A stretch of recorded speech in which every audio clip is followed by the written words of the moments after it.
Dan hari ini juga kita nggak cuman berdua nih Detikers di studio, tapi ada Mas Lukas juga. Halo, Selaku Eco. redaktur dari Halo, Detik Sport. Eiza. Ya hari ini soccer bukan sembarang soccer Ya. karena Soccer semalam- bukan artian sokeren ya. ini soccer yang dikolaborasikan dengan roller coaster semalam. Oh ya. iya. Ini ya dini hari lah ya. Iya, dini hari jam 1 ya tadi ya. Betul. Tadi kita Pertandingannya. juga sempat bahas nih Mas Lukas mengenai pertandingan dini hari tadi Iya. di kualifikasi Piala Dunia. Indonesia melawan Arab Saudi. Ini kan Iya. katanya hasil imbang ini pertama setelah 40 tahun nih. Eh, gitu kan. Di pertemuan terakhir kita memang kalah, cuma kita pernah imbang juga sebelumnya 3 kali. Gitu. Ya. Tapi sebenarnya aku apa ini perasaanku atau gimana? Tapi kayaknya sama Arab Saudi tuh sering banget ya kita ketemu. Iya. Iya. Totalnya sekarang udah 15 kali. Udah 15 Nah, kali udah kan 15 ya. kali kita belum pernah menang. Oh, Nah, oke. 11 kali kalah dan 4 kali imbang sama semalam ya. Berarti belum pernah menang sekali. Belum pernah menang. Ya, belum pernah menang. Wow. Apakah ini ada hubungannya dengan kuota haji? Nanti kalau sampai ngalahin dikurangin gitu. Iya. Kita masih butuh ya, gitu ya. Tapi sebetulnya dari tadi kan Mas Lukas juga sempat membahas mengenai jumlah menang, jumlah kalah dan juga Kalah. jumlah seri. Berarti Ah. sebetulnya apakah ada peningkatan dari kualitas tim Garuda kita atau gimana nih? Dalam beberapa tahun terakhir ini memang timnas Indonesia memang sedang naik ya. Karena kita bisa lihat di Piala Asia kita udah bisa sampai 16 besar, di Betul. kelompok umur 23 kita udah sampai semifinal. Ya. Ya memang sedang naik, apalagi peringkat FIFA kita sekarang juga udah dari 107 bulan naik ke 133. Wah, Nah, setelah lumayan ya. setelah hasil imbang ini kita juga akan pasti naik. Tapi nanti bergantung juga hasil pertandingan lawan Australia pada tanggal 10 September besok. Wah, Australia juga nggak bisa dianggap remeh ini Iya, karena iya, iya. langganan masuk Piala Dunia terus kan Australia tuh. Betul, Gitu. betul. Dan tapi nggak tahu nih ya, karena kan juga pertandingannya masih akan sama ya, dilaksanakan di stadion di Di GBK. Jeddah. Oh di GBK. Di GBK, iya. Ya di GBK besok tanggal 10. Oh, Oke. oke. Berarti kita harus memberikan energi. Ya, Oh, siap. berarti perhatian juga buat para penikmat GBK nih jangan Penikmat jangan GBK. datang Sepak tanggal bola. 10 ya. Kenapa? Ya kan mau ada pertandingan. Biasanya ditutup Biasanya ringnya. ditutup. Oh, penikmat GBK tuh maksudnya yang penikmat yang lari, lari. iya. Oh, Yang aku kira jalan penikmat sehat. sepak bola kan wajib datang untuk ngasih energi ke Positif. tim kita gitu. Bawalah itulah. Ya, Tidak mungkin. Tapi ini menurut kacamata gue gitu sebagai warga sipil ya, Mas Lukas. Ini semenjak dipegang sama pelatih Sintayong, Iya, iya. itu kayaknya banyak peningkatan ya. Ya, apalagi kita juga diperkuat oleh pemain-pemain diaspora ya kemarin yang terbaru Martin Paes. Itu Martin Paes bisa tampil prima, apalagi dia sempat melakukan kesalahan dengan melakukan pelanggaran kepada pemain Arab Saudi, Ya. penalti, dan dia bisa menepis. Dengan kehadiran Paes di bawah Misar ini membuat lini belakang juga lebih tenang karena kipernya bisa Berhalau mempunyai kemampuan yang prima gitu. Oke. Nah, tapi Meskipun kalau- Eco, kita juga punya pemain yang nggak kalah bagus juga si Hernando Ari dan ada Muhammad Adi Satrio juga Nadeo. Cuman datangnya Paes ini juga membuat Sintayong lebih banyak pilihan di penjaga gawang. Posisi Dan ini penjaga kalau nggak salah dia baru debut di timnas tuh Iya, kemarin ya kan? Iya, setelah iya, kemarin gugatan kita di pengadilan arbitrase olahraga internasional CAS itu diterima, akhirnya dia bisa menjadi pemain timnas Indonesia. Oke. Sebelumnya dia dari mana ya Mas? Keturunan Belanda dia. Oh, keturunan Belanda. Oke. Oke. Jadi apa tuh namanya, kita juga punya wajah-wajah segar lah ya Wajah-wajah gitu. segar. Walaupun sebetulnya mungkin nanti akan ada apa sebutannya, bukan reformasi lah ya, di Rotasi. rotasi lagi. Bener. Jauh amat ini 98 dong. perkara di timnas aja. Oke, akan ada rotasi pemain Iya, juga untuk nanti pertandingan di tanggal 10 mendatang ya. Ya. Tapi yang menjadi catatan dari pertandingan semalam adalah kualitas pemain di bangku cadangan yang ketika dimasukkan ke lapangan sebagai pengganti mereka susah untuk mengikuti ritme yang sudah ada di lapangan. Hasilnya Longsing ya. ya Indonesia didominasi dalam setengah jam terakhir, meskipun akhirnya juga tidak kebobolan karena lagi-lagi berkat penampilan Martin lini Paes. belakang yang bagus. Nggak cuma Oke. Martin Paes, tapi juga Jay Itzes, ada Nathan Choaon, ada Calvin Verdong. Calvin Verdong tampil sangat bagus di pertandingan ini juga bersama Jay Itzes dan Rizky Ridho ya. Karena dia bisa memanfaatkan kecepatan meskipun dia bertubuh kecil tapi dia bisa menutup dengan baik. Kecil-kecil cabai rawit Lincah, ya. lincah ya. Iya ya.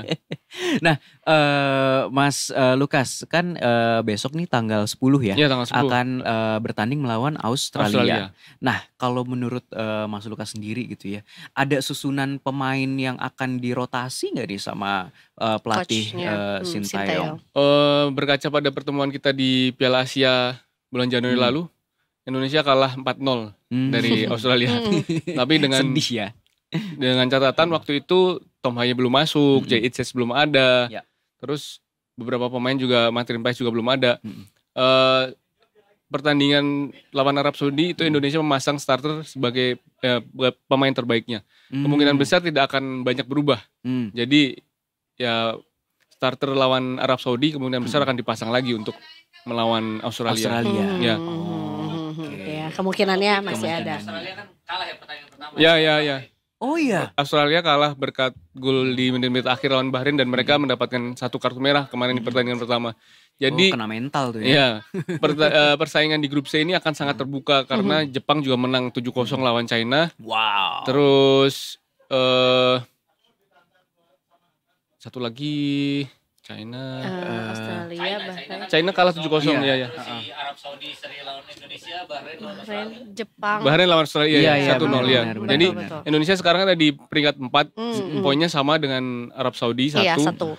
Sementara Bahrain dan Jepang ada di 2 peringkat teratas. Jepang dengan 7 golnya dan Bahrain dengan 1-0. Bahkan sebetulnya Australia masih 0 poin ya. Iya, untuk masih grup 0 C poin. ini ya. Nah, kalau supaya kita lolos ke klasemen atau klasifikasi selanjutnya, kita harus butuh berapa poin? Untuk lolos ke Piala Dunia, Indonesia harus finish 2 teratas, tapi Sintayong juga sudah menyebut kalau itu bukan target Indonesia. Ya. Kalau misalnya bisa melebihi target itu dan meraih posisi itu, ya syukur alhamdulillah ya. Kayak apa tuh ya? Tapi kalau Indonesia sekarang mengincar di posisi 3 atau 4, yang artinya Indonesia harus berjuang lagi di babak keempat kualifikasi Piala Dunia.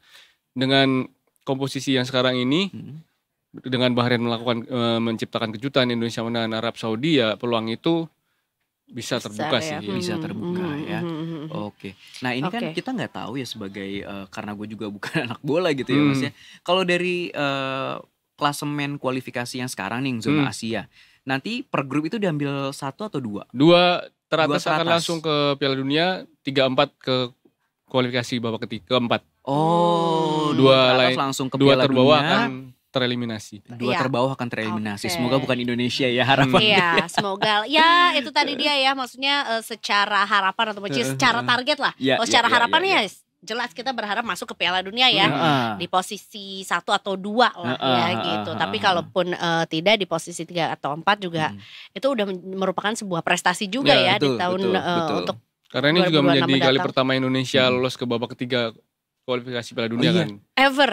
Ya, Dan ini adalah berarti udah sesuai target pelatih Sintayong dong. ya sudah sesuai target. Udah Tapi 4 loh, posisi 4 loh. kalau misalnya bisa lebih jauh lagi, kenapa enggak? Kenapa Betul, enggak? Dan betul, kesempatannya betul, terbukanya cukup lebar juga ya. Ya. Dan kebetulan juga secara kebetulan untuk gimana ya, tapi pertandingan melawan Australia kita di kandang sendiri nih di Iya, GBK. memang jadwalnya seperti itu. Oh, oke. Jadi kita Kita kasih lihat aja energi. nih gimana nih. Peta kekuatan lebih merata ya. Betul, Eh, harusnya sih gitu ya. Karena tim-tim yang kemarin dibilang bukan unggulan ternyata malah bisa membuat kejutan gitu. Iya, banyak ini ya, Nah, dark horse ya. Nah, sementara Heeh. di grup lain Korea Selatan ditahan Palestina kan. Oh iya. Palestina ya 0-0 semalam. Di grup Wah. kita Iya. Jepang aja yang overpower banget. Iya. Iya. Karena- iya. Lolos itu di grup kita Dan ya. dan Jepang menunjukkan dirinya sebagai tim paling Kuat di Asia. paling kuat di Asia dan peringkat tertinggi di secara FIFA di Asia peringkat 17 kan. Jadi ya memang secara komposisi tim juga pemain-pemain top semua. Kayak Takumi Minamino, terus Kaoru Mitoma itu kan pemain-pemain di Liga Top. Wataru Endo. Kotaro Minami masih main nggak? Itu agak Fima First Love. Salah ya, salah. Iya. Itu nanti pemain yang lain mellow Oh, jadinya gitu ya. ya, Nggak oke. ngegolin ya. Tapi Mas, kalau dari skala perbandingan atau skala kemungkinan gitu ya, kemungkinan besar untuk kita menang lawan Australia itu Berapa besar? berapa? Berapa besar? Di level U23 kita udah bisa menunjukkan kita bisa menang lawan Australia di Piala Asia U23 2024 kemarin. Dengan pengalaman itu saya yakin pelatih Sintayong juga akan bisa meramu kekuatan timnya untuk bisa membuat kejutan lagi. Ya. Apalagi ya ditambah dengan beberapa pemain baru seperti Jeitzes, Calvin Verdong, itu akan menambah kekuatan kita lagi sih. Ragnar. Australia si Justin Hubner udah main ya Mas? Ya, beruntungnya Justin Hubner sudah main, jadi pilihan di lini belakang akan semakin banyak lagi. Jadi kita sebetulnya juga punya banyak opsi lah ya kalau saya memang mau melakukan rotasi juga untuk melihat atau memprediksikan lah strategi Australia kali ini gitu. Yang menjadi sorotan lain juganya adalah kemarin Witan Sulaiman bermain sangat bagus sebagai salah satu pemain buah dari kompetisi lokal kita ya. Dia bermain sangat prima di lini depan dan bisa menunjukkan dia bisa menyamai kualitas pemain-pemain diaspora. Oke. Nah, walaupun sebetulnya juga sempat ada kabar juga mengenai Coach Sintayong nih yang dalam tanda kutip ngambek lah ya ketika tahu ada pemain yang bohong dan tidak mengikuti latihan. Jadi ini nggak menggunakan lagi atlet tersebut ya, memang, gitu. Apa isu itu bisa dikonfirmasi benar ya? adanya. Seperti wawancara dengan beberapa media kemarin memang seperti itu. Memang sudah ada beberapa pemain yang di blacklist lah ya. Siapa Mas? Ada kok di artikel-artikel banyak. Oh gitu. Di Detik Sport ada ya? Ada di Detik. Udah di-spill, cuman baca sendiri aja gitu ya. Oke, karena memang juga konsekuensi lah ya gitu karena ya. Dia bilang kalau tidak sepenuh hati membela timnas ya ngapain saya panggil gitu. Karena memang kalau sepak bola itu kan bermain tim ya. Kalau ada yang satu orang yang tidak sepenuh hati bermain ya akan berefek ke satu tim. Kalau nggak sepaham ya, nggak satu visi ya susah berarti. Ya. Tapi dari pemain lokal atau diaspora? Lokal ada, diaspora ada sepertinya. Oke. Oh, kerjasama kali ya. Nongkrongnya bareng soalnya. Nongkrongnya bareng kayaknya. Tapi sebetulnya dengan adanya sanksi seperti itu yang sebetulnya itu sanksinya langsung berat lah, kartu merah lah ya sebetulnya. Itu sebetulnya malah memberikan apa ya, malah menggugurkan pemain yang potensial atau gimana nih Mas Luas? Ya soal pembelian itu kan pilihan pelatih ya, selera pelatih juga kan. Dan ya itu lagi balik lagi ke komitmen. Kalau dia nggak berkomitmen ya buat apa dipanggil gitu kan. Benar. Dalam segala aspek kehidupan kalau nggak berkomitmen ya percuma aja dipanggil gitu. Iya sih. Tapi dia masih latihan gak ya? Dia masih pemain sepak bola sih. Jadi di level klub juga masih tetap latihan. Masih main FIFA, PS. Oh mungkin masih main liga-liga lokal aja ya. Football Manager dia main. Tapi berarti prediksi, boleh gak sih prediksi Mas Lukas? Prediksi untuk lawan Australia ya masih terlalu dini sih sebenarnya. Masih terlalu dini. Biasanya nanti ya harus bisa memetik 3 poin sih kalau mau melaju jauh di kualifikasi Piala Dunia. Paling enggak kita harus secure 3 poin ya. Iya, tapi aku optimis 2-1 untuk Indonesia lah. Oh bisa. Ya, tapi kalau dari hasil kemarin berarti peringkat kedua itu kan otomatis peringkat 1 udah pasti milik Jepang. Ya, karena besar sekali. Bahrain. Masih terbuka ya persaingan ya. Iya sangat terbuka. Iya sangat terbuka. Sangat terbuka untuk kemungkinan posisi 2 kan ini.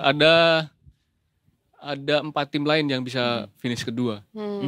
Jadi persentasenya dari 4 tim ini semuanya sama sebenarnya ya. Tapi ya sekali lagi ini baru pertandingan pertama, masih ada 5 pertandingan lain. Siapa yang paling konsisten yang akan bisa melaju ke babak berikutnya atau bahkan lolos ke Piala Dunia untuk berkompetisi di Amerika, Kanada dan Meksiko tahun 2026. Bismillah ya, semoga dilancarkan. Semoga ya. Kita nggak tahu lah sebetulnya ya, apakah mungkin juga kan sebetulnya menang itu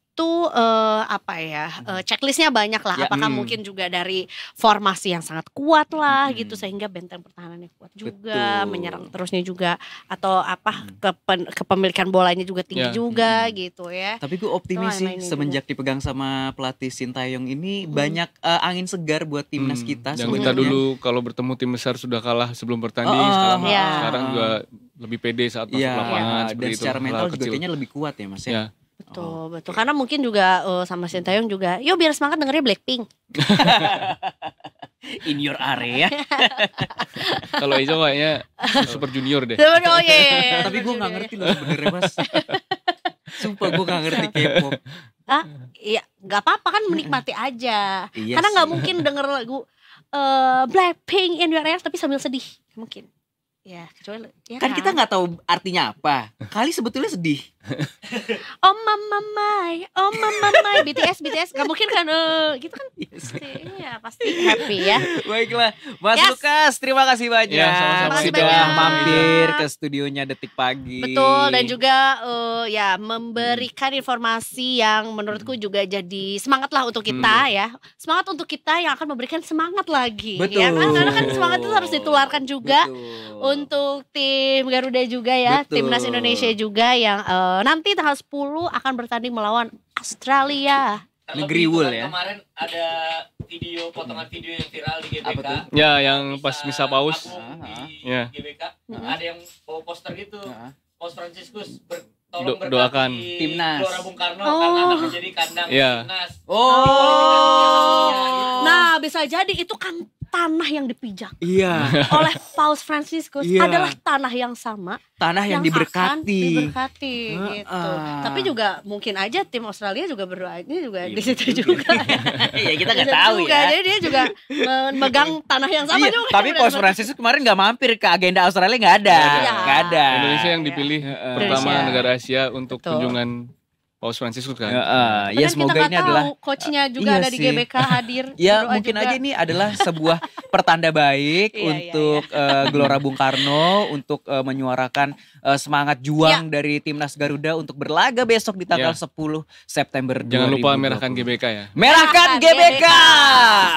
Kita sudah siap juga ya untuk memberikan semangat sekali lagi untuk Timnas Indonesia di babak kualifikasi grup C ya untuk Betul Dunia 2026 sekali. mendatang. Dan Ya. semangat juga buat Detikers yang akan melanjutkan sisa hari Jumat hari ini. Tapi sayangnya Detik Paginya udah harus udahan. Ya sayang sekali, tapi yang jelas terima kasih yang juga hari ini sudah sama-sama kita mengantarkan dalam tanda kutip ya, Betul. mengantarkan Paus Franciscus dari tadi pagi Ya. gitu ya menuju ke destinasi berikutnya. Terus kita juga udah berjumpa juga dengan Ibda Syahara, juga hari ada ini. Mas Lukas juga di Mas Lukas sini juga di hari studio. ini ya, memberikan berita baik juga ya yang Betul. kayaknya hari ini semua beritanya menghangatkan hati Iya. ya. Dan semoga iya kan maksudnya Iya. hari ini semua beritanya Positif, energinya positif, bikin semangat. bikin semangat kita untuk weekend. Yeay. Yes. Yang semalam begadang bisa. Nah. Tapi kalau udah bangun jangan tidur lagi dong. Tapi kalau habis tidur ya terserah. Iya.